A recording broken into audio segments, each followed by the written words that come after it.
Magandang araw mga bata! Ako si Teacher Amy at welcome sa aking YouTube channel kung saan ang pag-aaral ay masaya, madali at puno ng kaalaman. Huwag kalimutang i-like, share, subscribe at itap ang notification bell. Paki-like na rin ang aking Facebook page para hindi ka mahuli sa mga susunod na aralin. Tara na, matuto tayong magkasama. Reading and Literacy 1, Quarter 1, Week 1. Day 1. Recognize proper eye movement skills in reading. Recognize environmental print symbols. Narrate one's personal experiences. Express ideas about oneself. Comprehend stories. Respond creatively to. Ang ating pag-aaralan ngayon ay tungkol sa kahalagahan ng ating pangalan. Bakit kaya tayo may pangalan? Maikling teksto, tula tungkol sa isang mag-aaral sa paglalarawan ng kanyang sarili at pagpapaliwanag sa kahalagahan ng pagkakaroon ng pangalan. Erin. E is for enchanting and pure inspiration. R is for rosy with sunny smiles of cheer. I is for intelligent, so bright and witty. N is for nice, she shines, she sparkles. Erin, you bring special joy. Sagutin natin ang mga sumusunod na tanong. Una, sino ang bida sa ating kwento? Ano ang sinabi niya tungkol sa sarili? Maglaro tayo.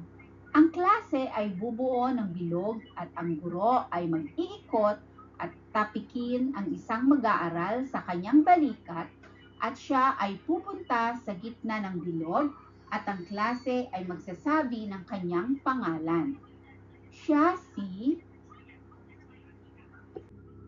Sagutin natin ang mga sumusunod na tanong.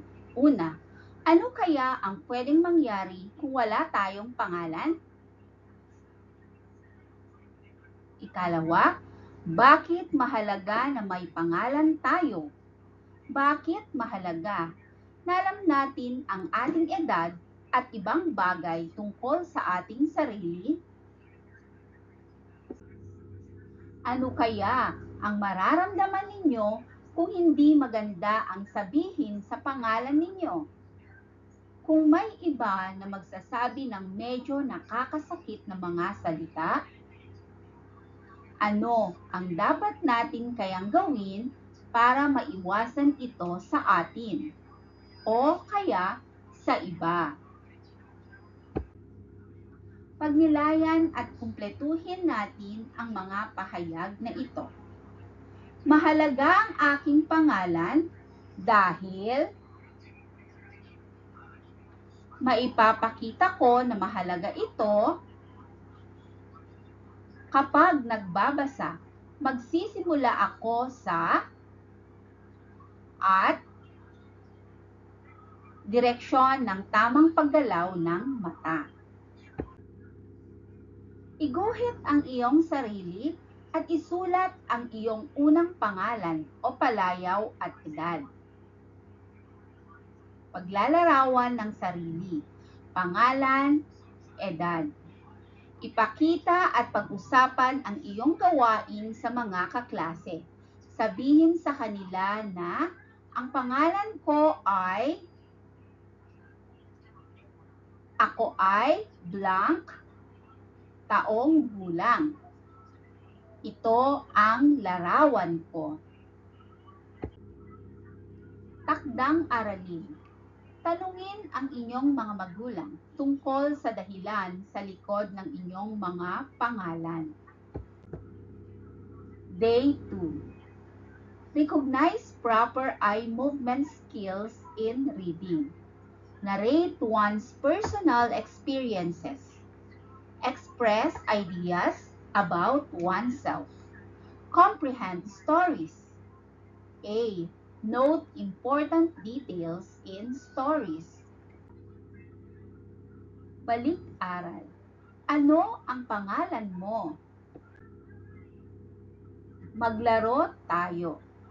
Gamit ang mga larawan ay ilagay natin ito sa tamang bahagi ng katawan na inyong nakikita. Anong larawan ang iyong idinikit?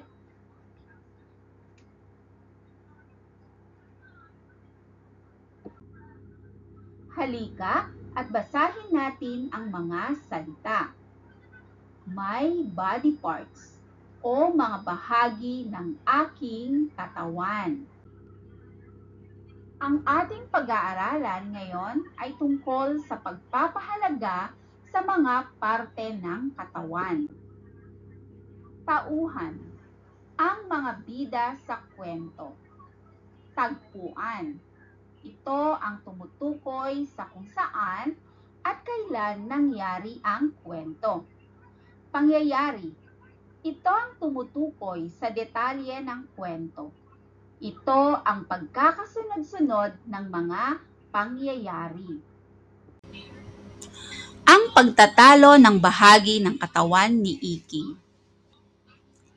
Si Iking ay napakasipag at masayahing bata. Walang tigil itong nag-aaral sa kanilang tahanan. Katapos niyang mag-aral ay agad siyang lumalabas upang magbisikleta naman. Ang araw ay may sakit ito sa kanyang pagtulog ay nag-usap-usap ang mga bahagi ng kanyang katawan. Sabi ko na nga ba, may sakit si Iking dahil hindi kayo kumikilos ng tama. Hindi ko kasalanan yan. Ako nga itong tumutulong kay Iking upang makapagbisikleta, makatakbo at makapaglakad. Isisi niyo nga kay Kamay? Mas lalo naman kami ni Kamay. Kami nga itong tumutulong kay Iking upang magsulat at humawak ng mga bagay-bagay.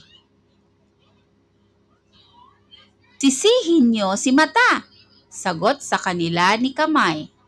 At anong kasalanan ko? Ginagawa ko lang naman ay tumingin sa kapaligiran. Kung hindi sa akin, malamang na aksidente na si Iking. Baka si Ilong ang may sala.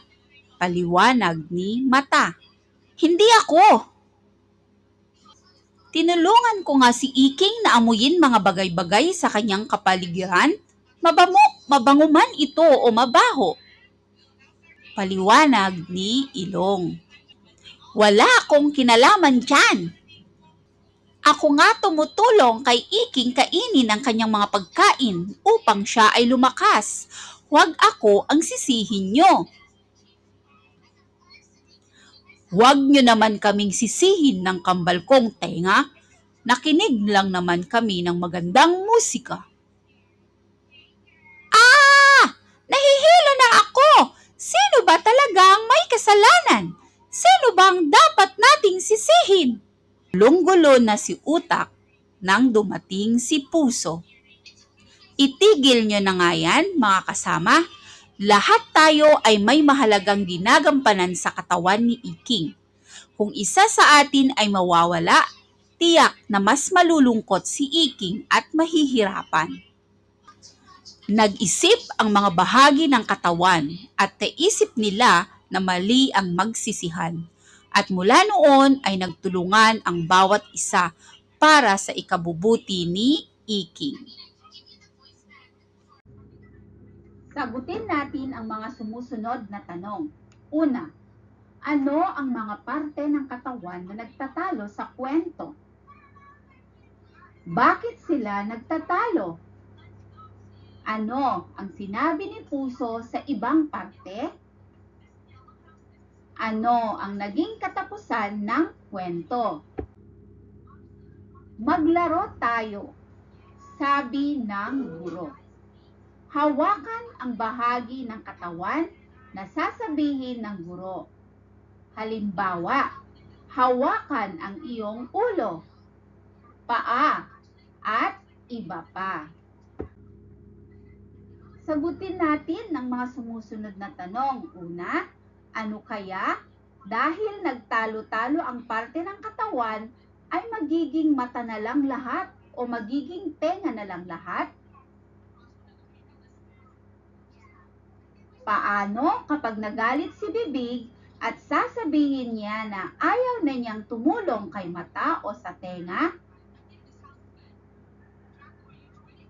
Paano nagtutulungan ang mga parte ng ating katawan? Pagnilayan at kumpletuhin ang mga pahayag na ito.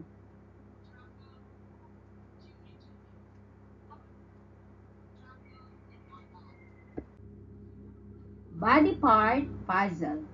Buuin ang palaisipan. Pagkatapos ay talakayin at tukuyin ang iba't ibang bahagi ng katawan.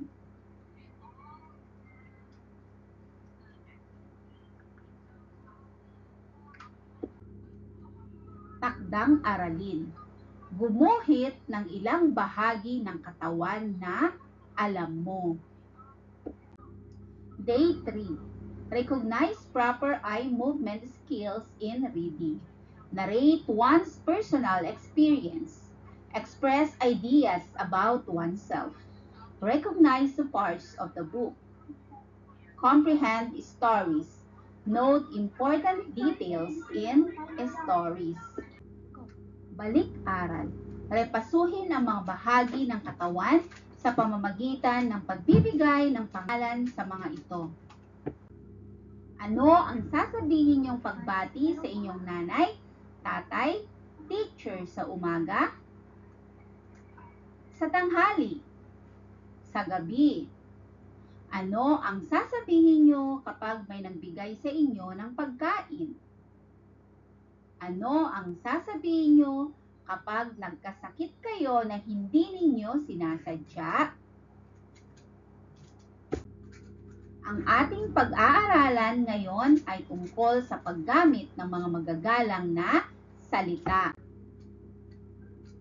Kapuri-puri.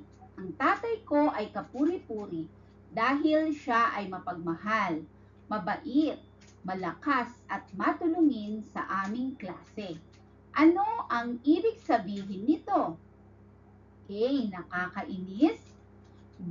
Nakakahanga. C. Nakakatawa. Magaling.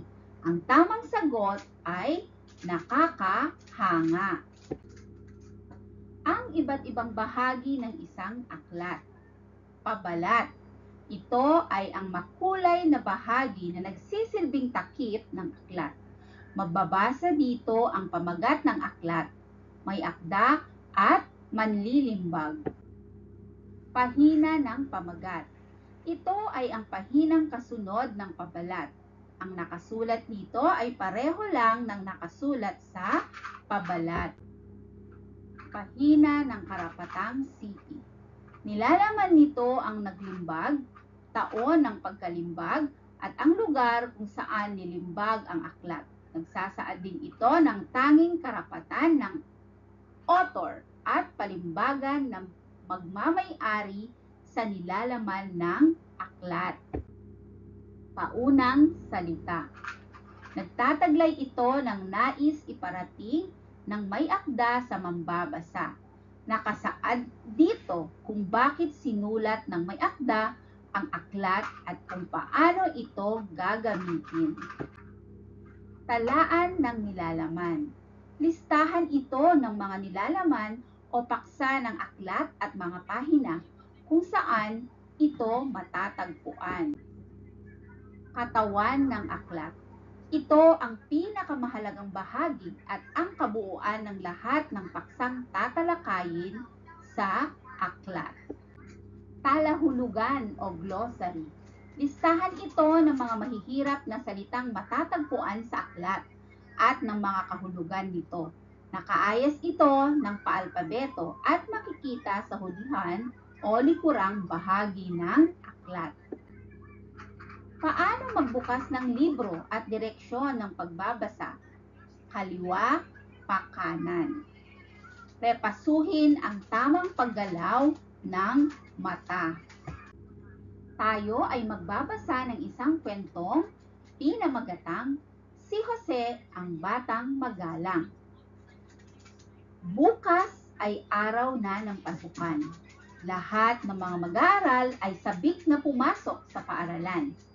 Habang nag-aayos ng gamit si Jose para sa kanyang unang araw sa ika-4 na baitang, bigla siyang tinawag ng kanyang nanay Lorna. Agad namang lumapit si Jose sa kanyang ina. Jose, magtatanghalian na. Bumili ka muna ng mga kailanganin natin para sa lulutuin kong adobong manok. Opo, ano po ba ang bibilhin sa tindahan? Tanong ni Jose. Bumili ka ng paminta, mantika, suka at toyo. Tugon ni Nanay Lorna kay Jose. Sige po, Nay, tugon ni Jose. Pumunta na si Jose sa pinakamalapit na tindahan ni Mang Melchor. Magandang tanghali po, Mang Melchor. Bungad ng masiglang bata sa may-ari ng tindahan. Magandang tanghali rin sa iyo. Ano ang bibilhin mo? Tanong ng tindero sa bata. Pinabibili po ako ni nanay ng halagang 5 pisong paminta, isang bote ng mantika, suka at toyo. Magkano po lahat? Tanong ni Jose. 5 piso ang paminta, 20 pesos ang mantika, 10 piso ang suka at 15 pesos naman ang toyo. Kaya lahat-lahat ay 50 piso ang tugon ng nakangiting tindero. Salamat po, Mang Melchor. Walang anuman, Jose. Sa kanyang pag-alis ng tindahan, nakasalubong naman niya si Aling Helen na kanilang kapitbahay. Magandang araw po, Aling Helen. Papunta po pala kayo rito. Sana ako na lamang ang pinabili ninyo para hindi na kayo napagod. Naku, oo nga eh. May kulang pala ako sa aking lulutuing pananghalian.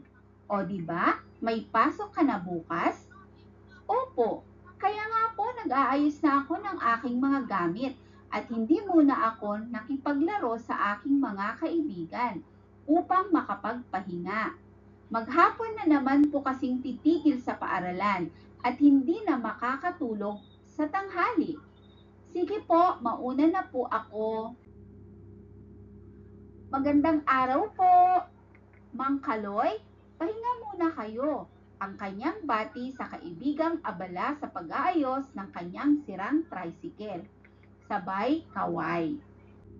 Uy, Ben, kumusta? Handa ka na bukas?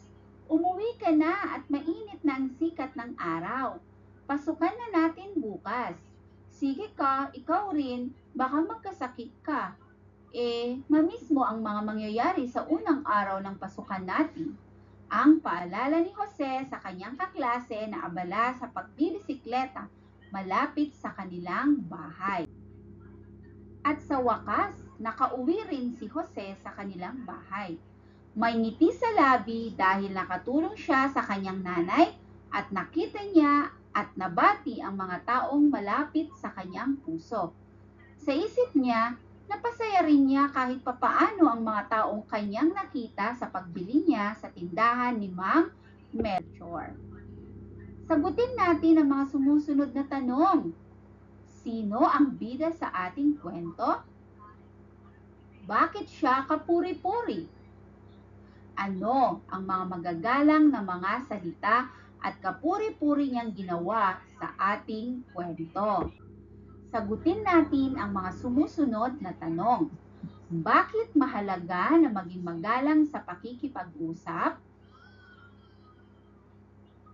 Ano ang mga pwede ninyong gawin para maging kapuri-puri din kayo sa salita at gawain?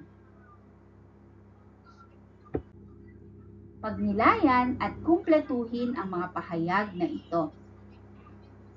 Ako ay gagamit ng magalang na mga salita dahil kapag sinabi natin ang mga bagay tulad ng please, thank you, at excuse me, pinapakita nito na nagmamalasakit tayo sa iba at gusto nating maging mabait sa kanila. Kapag nagbabasa, magsisimula ako sa blank at blank. Ito ay direksyon ng tamang paggalaw ng mata. Tukuyin ang iba't ibang bahagi ng isang aklat at nagagamit ang aklat checklist ng orientasyon. Pagkatapos ay magbigay ng angkop na magalang na pagpapahayag sa sumusunod na sitwasyon.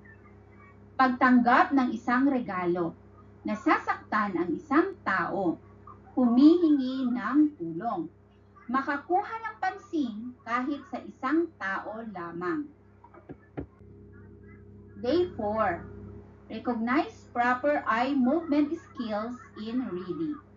Narrate one's personal experiences. Express ideas about oneself. Comprehend stories. Note important details in stories. Balik-aral. Ibigay ang magalang na pagpapahayag na kailangan para sa bawat senaryo para makumpleto ang poster.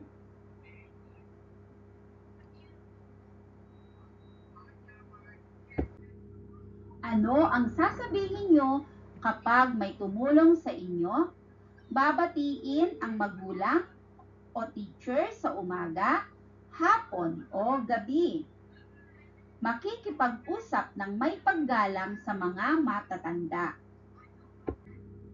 Ibahagi ang nadarama nyo ngayon at iguhit ito sa papel. Bumuhit ng inyong damdamin gamit ang emojis. Masaya, malungkot, excited, inaantok, gutom, at iba pa. Ang ating pag-aaralan ngayon ay tungkol sa pagpapahayag na ating damdamin. Ano ang nararamdaman ko?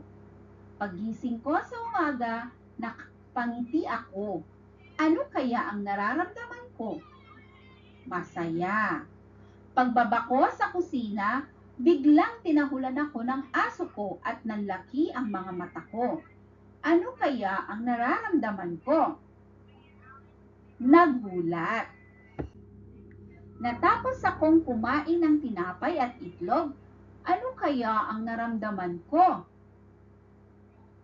Busog. Pupunta ako sa mga kaibigan ko. Gustong-gusto ko nang makalaro sila. Ano kaya ang nararamdaman ko? Nasasabi. Uwian na at natalo ako sa aming laro. Naiyak ako ng konti. Ano kaya ang naramdaman ko? Malungkot. Kinausap ako ni nanay at tatay. Sabi nila na pwede uli akong maglaro bukas at baka manalo na ako sa susunod. Ano kaya ang naramdaman ko? Positibo. Ano ang mga damdamin o emosyon sa kwento? Charades of emotion. Kumilos ng isang emosyon at hulaan ito ng inyong mga kaklase. Sagutin ang mga sumusunod na tanong. Una, ano ang maaari mangyari kung hindi natin maipakita ang ating emosyon o damdamin? Ikalawa, bakit mahalaga na alam natin ang ating mga damdamin? Pagnilayan at kumpletuhin ang mga pahayag na ito. Mahalaga na maipakita ko ang aking damdamin dahil kapag alam natin ang tungkol sa ating damdamin, nauunawaan natin kung paano ang nadarama natin, tulad ng masaya, malungkot, sabik o nag-aalala. Kapag nagbabasa, magsisimula ako sa at direksyon ng tamang paggalaw ng mata. Basahin ang emosyon para sa bawat kwadrante at gumuhit ng inyong emosyon. Unang kwadrant, masaya, malungkot, nag-aalala at sabik. References: Reading and Literacy in Grade 1, Quarter 1, Week 1, School Year 2023-2024. Matatag K-10 Curriculum Guide. Maraming salamat! Huwag kalimutang i-like, share, and subscribe para sa susunod na mga aralin.